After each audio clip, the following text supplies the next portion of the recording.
ప్రసాదం గురించి కూడా మీలో కొంతమందికి ఉండొచ్చు. యంగ్ పీపుల్ అడుగుతారు ఈ ప్రశ్న, మీ చర్చికి వచ్చి మేము మీరు పెట్టిని తింటున్నాం కదా, మరి మా గుళ్ళో పెట్టిని ఎందుకు తినరు మీరు అని. మాకు అక్కడే కాలిపోతుంది వీళ్ళని చూస్తుంటే, మాకు అక్కడే చిరాకు వస్తుంది వీళ్ళని చూస్తుంటే, మాకు అక్కడే అసహ్యంగా అనిపిస్తుంది వీళ్ళని చూస్తుంటే అని చెప్పేటువంటి సహోదరులు కూడా ఉన్నారు. అయితే మేము పెట్టే పలహారం ఉంది చూసారా, అది మామూలు, అది పూజదేం కాదు. కొంచెం కాసింత బూందీ, కారపు బూందీ, టీ కూడికలు పెట్టుకుని కారపు బూందీని ఏమని చెప్పి పంచుతారు, పలహారం అని పంచుతారు. ఎక్కడి నుంచి వచ్చింది పలహారం? అది దేవుడిదండి, ఇది దేవుడి పలహారం. కారపు బూందీ దేవుడి పలహారమా? దేవుడు ఏమైనా ఎంగిల్ చేసి ఇచ్చాడా నీకు? కొట్టుమి కొనుక్కు తెచ్చుకున్నావు 2 కేజీలు, వచ్చిన వాళ్ళకి అందరికీ పేపర్లో గుప్పుడు గుప్పుడు పోసేసావు. టీ పాలు కూడా కేంద్రం దగ్గర కొనుక్కు తెచ్చుకున్నావు. టీ పొడి వేసేసావు, చక్కెర వేసేసావు, టీ తయారు చేసావు, ఒక్కొక్కడికి ఒక గ్లాస్ ఇచ్చేసావు.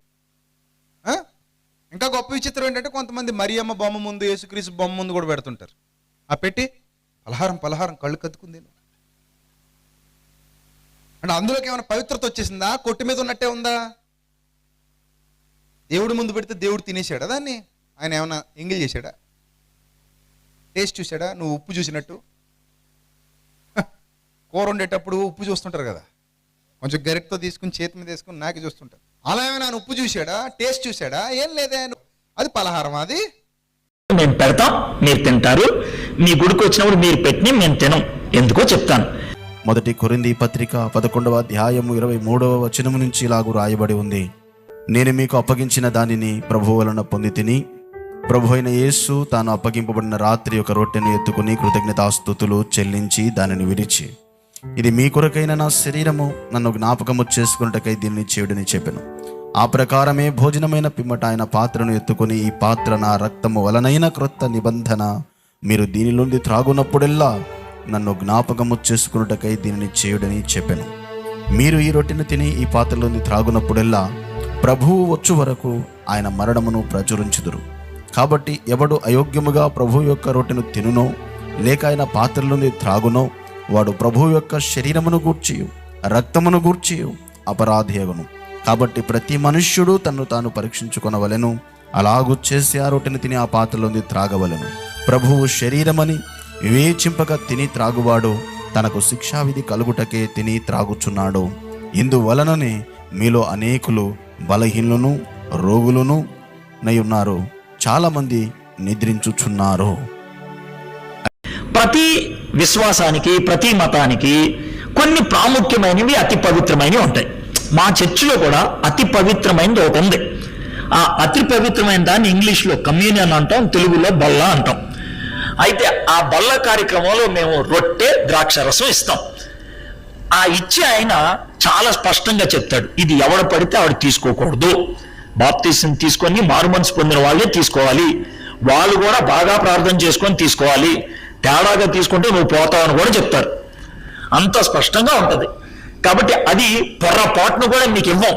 పెట్టండి అంటే కూడా పోతావరా అని చెప్తాం మేము, ఇవ్వం. అది మాకే. అయితే అదే విధంగా మీకు ప్రసాదం ఉంది కదా, అది మీరే తినండి. మీరు పలహారం పప్పల గిప్పలు పెట్టండి, మేము తినేస్తాం.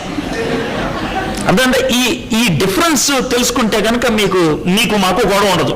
మా ప్రసాదం మాకే, మా ప్రసాదాన్ని మేము బల్ల అంటాం, మా ప్రసాదాన్ని మేము కమ్యూనియన్ అంటాం. మీ ప్రసాదం మీకే, మీ ప్రసాదం మాకొద్దు, మా ప్రసాదం మీకు పెట్టం. విగ్రహార్పితం తినటం అనేది రైట్ కాదు, అది యెజబెలు బోధ అని ప్రకటన గ్రంథము 2వ అధ్యాయము 20వ వచనం నుంచి చదివితే, నీ మీద తప్పు ఒకటి నేను మోపవలసి ఉన్నది, ఏమనగా తాను ప్రవక్త్రినని చెప్పుకొనుచున్న యెజబెలను స్త్రీని నీవు ఉండనిచుచున్నావు, జారత్వము చేయుటకును విగ్రహములకు బలి ఇచ్చిన వాటిని తినుటకును, విగ్రహములకు బలి ఇచ్చిన వాటిని తినుటకును అది నా దాసులకు బోధించుచు వారిని మోసపరచుచున్నది. విగ్రహార్పితం తినడానికి ఒకని బోధ ప్రోత్సహిస్తుంది అంటే అది డేంజర్, అది మోసపరచు బోధ అని క్లియర్ గా చెప్పేశాడు. ఇది దేవతలకు అర్పించినటువంటి భోజనం తినమంటే నేను తినం. ఎవరైనా నాకు ఏదైనా పదార్థం తీసుకొచ్చి ఇస్తే నేను తినేస్తానండి. ఎందుకంటే వాడు ఎక్కడ పెట్టాడో నాకు అనవసరం, ఎక్కడ పెట్టాడేమో నాకు అనవసరం అండి. నేను పిచ్చి లాజిక్ లేని చూడను. ఇది దేవుడి సృష్టి కాబట్టి నేను తినేస్తానండి. దేవుడి సృష్టి అండి, నేను తినేస్తానండి.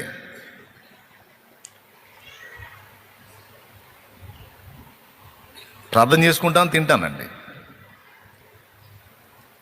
విగ్రహాల దగ్గర పెట్టింది కదా ఇది అన్నా సరే తినేస్తాను నేను.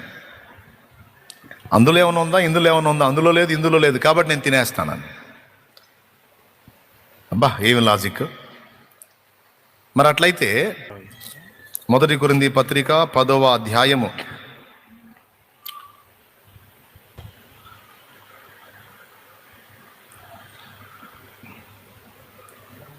18వ వచనం నుంచి చదువు. శరీర ప్రకారమైన ఇశ్రాయేలును చూడుడి, బలి అర్పించిన వాటిని తినువారు బలిపీఠముతో పాలువారు కారా? ఇక నేను చెప్పున్నదేమి? విగ్రహార్పితములో ఏమైనా ఉన్నదని అయినను విగ్రహములలో ఏమైనా ఉన్నదని అయినను చెప్పేదనా? లేదు గాని. అంతవరకు తీసుకొని విగ్రహముల్లో ఏమీ లేదు, విగ్రహార్పితములో కూడా ఏమీ లేదు అని పౌలే అన్నాడు కాబట్టి ఏమి ఉండదు ఇక తీసుకుంటే. తీసుకోకపోతే అందులో ఏదో ఉందని మనం నమ్మినట్టు అయిద్దని ఒక లాజిక్ చెప్పారు, బోల్డ్ లాజిక్ ఒకటి. ఈ లాజిక్ని చూపించి తీసుకోపోతేనే అందులో ఏదో ఉందని మనం నమ్మినట్టు అయింది, తీసుకుంటే అందులో ఏమీ లేదని మనం నమ్మినట్టు అయింది. కాబట్టి అందులో ఏమీ లేదని మనం నమ్ముతున్నాం కాబట్టి తీసుకోవచ్చు. లేదు అని పక్కన గాని అన్నాడు. గాని అని తగిలిన ప్రతి దగ్గర ఒక గూని ఉంటుంది, జాగ్రత్త చూసుకోవాలి. అక్కడ లేదు గాని అన్యజనులు అర్పించు బలులు దేవునికి కాదు దెయ్యములకే అర్పించుచున్నారని చెప్పుచున్నాను. మీరు దెయ్యములతో పాలివారవుట నాకు ఇష్టము లేదు. అంటే దీని అర్థం ఏంది నాయనా? విగ్రహంలో ఏం లేదు, విగ్రహార్పితం ఏం లేదు, నువ్వు తీసేసుకోవచ్చు అని చెప్పాడా? అన్యజనులు అర్పించు బలులు దేవునికి కాదు, వాళ్ళకి తెలియదు దేవుడు. నేను చెప్పలా, వాక్యంలో ఉంది, దయ్యములకే అర్పించుచున్నారు.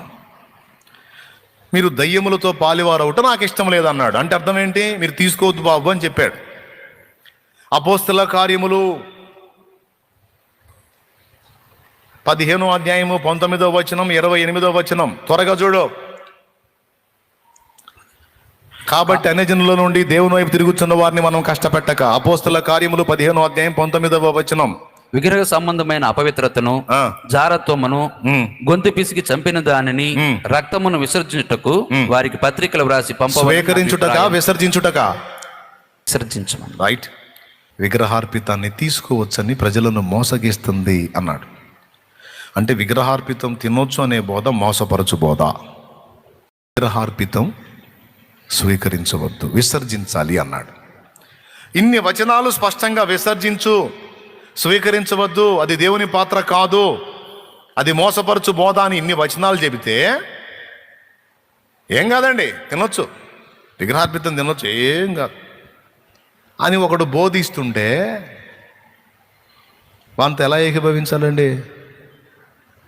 అలాంటి మనం అవాయిడ్ చేయాలి. We have to avoid the things that come between us and God, but otherwise it is only a culture, it doesn't matter. కానీ వాస్తవానికి వాళ్ళు కూడా చాలా సమయాల్లో ఎవరైనా ఏదైనా పెడితే తినరు. కార్తీక మాసంలో చాలా మంది వనభోజనాలకు వెళుతూ ఉంటారు. వనభోజనాల కంటే కుల వనభోజనాలు, ఫ్రెండ్స్ వనభోజనాలు, గార్డెన్ పార్టీస్. సో ఇలాంటి పార్టీస్ జరుగుతూ ఉంటాయి.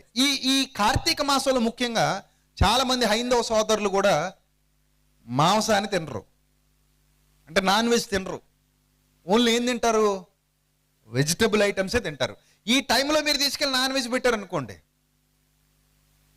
లేదా ఈ టైంలో మీ ఇంటికి ఫంక్షన్కి పిలిచి నాన్ వెజ్తో భోజనం పెట్టారు అనుకోండి, ఏమేమి తినమంటారు. అప్పుడు మరి మీరు ఇదేంటిది, మీ ఇంటికి వచ్చి మీరు పెడితే మేము తింటాం, మీరు ఎందుకు తినరు అంటే అది కరెక్ట్గా తప్పది. ఎందుకంటే అది వాళ్ళ విశ్వాసం, మనం గౌరవించాలంతే, అది వాళ్ళ విశ్వాసం. అంతెందుకు చాలామంది మాలధారణ చేస్తూ ఉంటారు. హైందవ సోదరులు చాలామంది మాలధారణ చేస్తూ ఉంటారు. ఆ టైంలో వాళ్ళు కూడా నీసు ముట్టుకోరు, నాన్ వెజ్ తినరు. నాన్ వెజ్ తినడం మాత్రమే కాదు, ఎవడు పడితే వాడు వండింది కూడా తినరు. వాళ్ళు ప్రత్యేకంగా ఒక మనిషిని పెట్టుకుని వండించుకొని తింటారు. వాళ్ళ నిష్ట చేసినంత కాలం కూడా ఎవడు పడితే వాళ్ళు తినరు. ఇంకా గొప్ప విచిత్రం ఏంటంటే ఎవడు పడితే వాళ్ళని ముట్టుకొని ఎవరు కూడా, నువ్వు టచ్ చేయకు, నన్ను దూరంగా ఉండంటారు. ముట్టుకోవద్దు నన్ను, నేను స్నానం చేసి వచ్చేసా, స్నానం చేసి మళ్ళీ ఇప్పుడు నువ్వు ముట్టుకున్నావు అంటే మళ్ళీ వెళ్ళి స్నానం చేయాలి. సో నువ్వు దూరంగా ఉండు, దూరం జరుగు అంటారు. సో ఇది కూడా మెయింటైన్ చేస్తారు వాళ్ళు, టచ్ చేయొద్దు అంటారు, ఆ డిస్టెన్స్ మెయింటైన్ చేస్తారు. సో ఈ డిస్టెన్స్ మెయింటైన్ చేయడం అనేది వాళ్ళ విశ్వాసం. సో దాన్ని ఎవడు కూడా ఇదిగో మరి నువ్వెందుకు ఇలా చేసావని ప్రశ్నించకూడదు, ఎందుకంటే అది వాళ్ళ విశ్వాసం, అది వాళ్ళ విశ్వాసం. అలాగే క్రైస్తవులు కూడా కొన్ని తినడం మానేస్తే అది వాళ్ళ విశ్వాసం, అది వాళ్ళ విశ్వాసం. నువ్వు చెడ్డ త్రోవలో ఉన్నావు, నేను నిన్ను ప్రేమిస్తున్నా కాబట్టి నిన్ను సరి చేసుకోమని చెబుతున్నా. పగవాడు లెక్కలేనన్ని ముద్దులు పెట్టును, ప్రేమించువాడు చెంపదెబ్బ. ఎస్, నేను నిన్ను లవ్ చేస్తున్నాను కాబట్టి నీ తప్పును సరి చేసుకోమని చెప్తున్నా నేను.